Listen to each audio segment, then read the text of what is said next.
Bahasa sederhananya gini, Allah akan memperkuat kerasulan utusannya terhadap umatnya yang membangkang dengan permisalan kisah utusan-utusan terdahulu, di mana ada umatnya yang mendustakan utusan-utusan Allah tersebut, dan Allah memperkuatnya atau mensupportnya dengan mengirimkan utusan yang lain. Oke, kita baru saja mendengarkan bagaimana Saudari Eza menyatakan bahwa Allah menggunakan kisah utusan-utusan terdahulu yang ditolak oleh umatnya. Sebentar kita akan melihat bagaimana Saudari Eza tidak konsisten dengan pernyataannya. Dia mengatakan kisah ini tidak terbukti kesahihannya. Sebelum saya menyanggah, yang perlu digarisbawahi di sini adalah kisah yang disampaikan ini adalah kisah Israiliyat yang sangat sulit terbukti kesahihannya. Apa sih kisah Israiliyat itu? Kisah Israiliyat adalah berita yang dinukil dari orang Bani Israel, baik yang beragama Yahudi atau Nasrani. Oke teman-teman, kita baru saja mendengarkan Saudari Eza mengatakan kisah ini tidak terbukti kesahihannya. Sementara yang menyampaikan kisah ini adalah Allah sendiri di dalam Al-Quran. Sekarang saya tanya pada Anda, melihat tafsiran-tafsiran dari para ahli, menurut Anda mana yang benar? Ibnu Katsir? Soalnya dia mengutip perkataan orang yang menyebutkan Paulus. Imam Qurtubi dan Ibnu Ishaq nggak nyebut Paulus tuh. Syadu, dan Shalum. Imam Qatadah dan Imam Bagawi nggak nyebut mereka bertiga tuh. Oke, kita baru saja mendengarkan pertanyaan dari Saudari Eza. Sebenarnya pertanyaan ini harusnya dijawab oleh Saudari Eza karena yang memiliki kitab ahli tafsir adalah Saudari Eza. Di dalam video saya sudah mengatakan bahwa para ahli tafsir sendiri bingung dalam menafsirkan ayat tersebut. Sementara tugas mereka adalah menafsirkan ayat, memberi penjelasan terhadap ayat tersebut sehingga orang lain bisa memahami artinya. Jika demikian, artinya para ahli tafsir ini sudah gagal melaksanakan tugas mereka. Gantinya kita mendapatkan kejelasan dari tafsiran mereka, justru tafsiran mereka membuat kita bingung. Anda juga katakan bahwa Allah sendiri yang menyebutkan dalam Al-Quran. Mana perkataan Allah dalam Al-Quran yang secara eksplisit menyebutkan nama-nama utusan itu? Coba fokus jawab itu. Jangan ngulang-ngulang penjelasan yang kamu sendiri belum paham. Oke, kita sudah mendengarkan pertanyaan kedua dari Saudari Eza.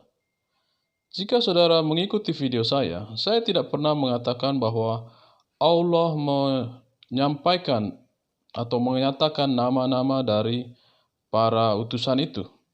Justru yang saya sanggah dari Saudara Eza adalah dia mengatakan kisah ini tidak terbukti kesahihannya. Sementara kisah ini disampaikan oleh Allah di dalam Al-Quran. Jadi yang saya tanggapi dari pernyataan Eza adalah kisahnya tidak sahih menurut pernyataan dia dalam videonya. Sebelum saya menyanggah, yang perlu digarisbawahi di sini adalah kisah yang disampaikan ini adalah kisah Israiliyat yang sangat sulit terbukti kesahihannya. Apa sih kisah Israiliyat itu? Kisah Israiliyat adalah berita yang dinukil dari orang Bani Israel, baik yang beragama Yahudi atau Nasrani. Padahal di awal videonya dia mengatakan sebagai berikut. Bahasa sederhananya gini, Allah akan memperkuat kerasulan utusannya terhadap umatnya yang membangkang dengan permisalan kisah utusan-utusan terdahulu, di mana ada umatnya yang mendustakan utusan-utusan Allah tersebut, dan Allah memperkuatnya atau mensupportnya dengan mengirimkan utusan yang lain. Di sini kita melihat Saudari Eza menyatakan sesuatu yang saya tidak katakan di dalam video saya. Seakan-akan saya mengatakan demikian.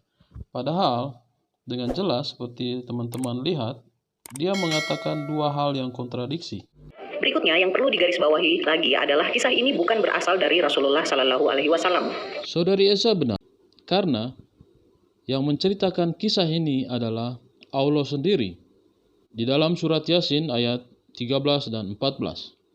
Jika kita membaca tafsiran Ibnu Katsir untuk surat Yasin ayat 13 sampai 14, di sana dikatakan, "Dan buatlah bagi mereka suatu perumpamaan, yaitu penduduk suatu negeri ketika utusan-utusan datang kepada mereka, yaitu ketika kami mengutus kepada mereka 2 orang utusan. Lalu mereka mendustakan keduanya. Kemudian kami kuatkan dengan utusan yang ketiga. Maka ketiga utusan itu berkata, sesungguhnya kami adalah orang-orang yang diutus kepadamu. Mereka menjawab, "Kamu tidak lain hanyalah manusia seperti kami, dan Allah yang Maha Pemurah tidak menurunkan sesuatu pun. Kamu tidak lain hanyalah pendusta belaka." Mereka berkata, "Tuhan kami mengetahui bahwa sesungguhnya kami adalah orang yang diutus kepada kamu, dan kewajiban kami tidak lain hanya menyampaikan perintah Allah dengan jelas."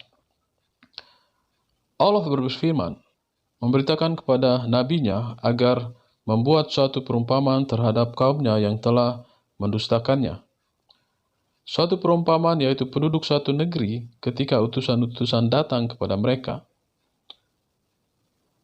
Ibnu Ishaq telah mengatakan berdasarkan berita yang sampai kepadanya dari Ibnu Abbas, Kabul Ahbar, dan Wab, Ibnu Munabih, bahwa negeri yang dimaksud adalah Intakyah, yang diperintahkan oleh seorang raja yang bernama Antikhas. Ia adalah seorang penyembah berhala. Maka Allah mengutus kepadanya 3 orang rasul. Ketiga orang rasul itu bernama Sadik, Saduk, dan Syalun. Tetapi raja itu mendustakan mereka. Hal yang sama telah diriwayatkan dari Buraidah, Ibnu Kasib, Ikrimah, Itada, dan Az-Zuri, bahwa negeri tersebut adalah Intakyah. Akan tetapi, ada sebagian para imam yang merasa ragu bahwa negeri tersebut adalah Intakyah, karena alasan yang akan kami sebutkan kemudian sesudah kisah ini selesai. Insya Allah. Firman Allah, ketika kami mengutus kepada mereka 2 orang utusan, lalu mereka mengutusnya. Ayat 14. Maksudnya, dengan spontan mereka mendustakan kedua rasul itu. Kemudian kami kuatkan dengan utusan yang ketiga, yakni kami perkuat keduanya dengan rasul yang ketiga. Ibnu Juraij telah meriwayatkan dari Wab, Ibnu Sulaiman, dari Shuaib, dari Al-Jubai, yang mengatakan bahwa nama kedua rasul yang pertama adalah Syamun dan Yohana, sedangkan nama rasul yang ketiga adalah Paulus, dan nama negerinya adalah Intakyah. Maka ketiga utusan itu berkata, yaitu kepada penduduk negeri tersebut, "Sesungguhnya kami adalah orang-orang yang diutus kepadamu, yakni dari Tuhan kalian yang telah menciptakan kalian. Dia memerintahkan kepada kalian agar menyembah Dia semata. Tiada sekutu baginya." Demikianlah menurut Abul Aliyah. Tetapi Kutada Ibnu Diamah menduga bahwa ketiganya adalah utusan-utusan Al-Masih kepada penduduk negeri Intakyah. Oke, kita baru saja membaca tafsiran Ibnu Katsir dari surat Yasin ayat 13 dan 14. Setelah kita membaca tafsiran Ibnu Katsir, justru kita dibuat tambah bingung. Karena di dalam tafsiran Ibnu Katsir mengatakan nama dari ketiga orang itu berbeda-beda. Satu mengatakan ini, satu mengatakan itu. Bukan hanya nama, ada juga yang mengatakan tempat di mana ketiga orang itu diutus, bukan Antioquia.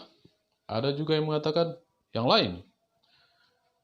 Tidak hanya itu, yang mengutus ketiga orang utusan itu, ada yang mengatakan Al-Masih, ada yang mengatakan Allah. Jadi, gantinya kita mendapatkan kejelasan dari surat Yasin ayat 13-14, justru kita dibuat bingung oleh tafsiran Ibnu Katsir. Apakah kita membutuhkan ahli tafsir yang lain untuk menafsirkan tafsiran Ibnu Katsir? Saya harap Saudari Eza bisa menjawab pertanyaan ini.